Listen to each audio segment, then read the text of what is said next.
पढ़ लो मेरा भाई, पढ़ लो, अभी भी वक्त है, पढ़ लो, सुधर जाओ, सुधर जाओ।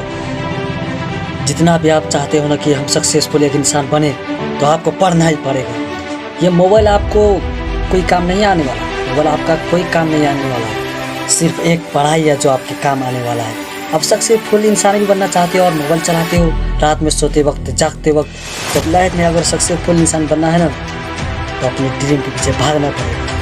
आपका जो भी ड्रीम हो उसके पीछे भागना पड़ेगा और एक दिन आपको सक्सेसफुल इंसान बनकर दिखाना पड़ेगा। दुनिया में सिर्फ एक ही चीज़ है, वो है विद्या, जो आपसे कोई नहीं छीन सकता।